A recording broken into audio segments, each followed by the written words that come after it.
Paano nga ba magpadala ng pera from BPI to GCash online? By the way, kung first time mo sa channel na to and gusto mo pa ng mga online tutorial videos katulad nito, please click the subscribe button.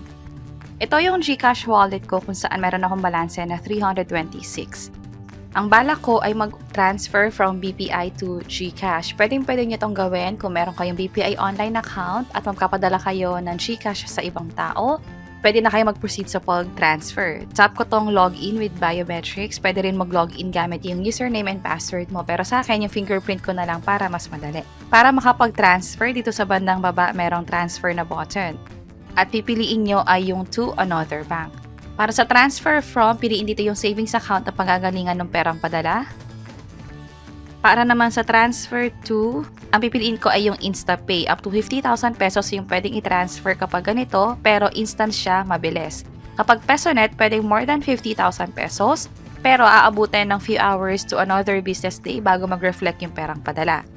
Balik ko sa InstaPay, piliin natin dito ang GCash. Katulad nito, ilagay dito yung account number o yung phone number na nakalink sa GCash, maging yung name. Pwede kong i-add to sa favorites para next time kung gusto kong magpadala ng pera sa account na to, nasa list of favorites ko na lang siya.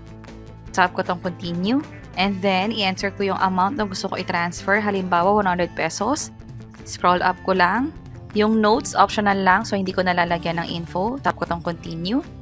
I-double check kung tama lahat ng ito. Meron nga palang fee na 25 pesos for this transaction. Kapag okay na, sa bandang baba, merong confirm na button. I-tap lang ito. At ipapadouble check sa'yo lahat ng info na nandito, lalo yung details sa paglilipatan ng pera. Kapag okay na, i-tap lang tong confirm. At i-approve ito gamit yung mobile key o di naman kaya yung fingerprint mo. Meron kaming ginawang hiwalay na tutorial video nga pala kung paano i-set up yung mobile key. Ngayon, i-approve ko to gamit yung fingerprint. Nung in-scan ko yung daliri ko, processing na. At your transfer was successful. Pag pumunta tayo sa Go to My Accounts at check yung transaction history, makikita rito na may dalawang deduction na nangyari. Yung amount na tin-transfer, which is 100 pesos, plus yung transfer fee. Kapag naman check yung sa GCash account, nag-update na yung balance dito sa transaction history, pumasok na yung 100 pesos. So, ganun kadali mag-transfer ng pera from BPI to GCash. Meron itong charge na 25 pesos. Pero kung sakaling nagka-transfer naman kayo ng pera sa sarili nyong account, mas maganda na i-link nyo lang yung BPI account ninyo. O di naman kaya, pwedeng mag-open ng GSave account dito sa GCash.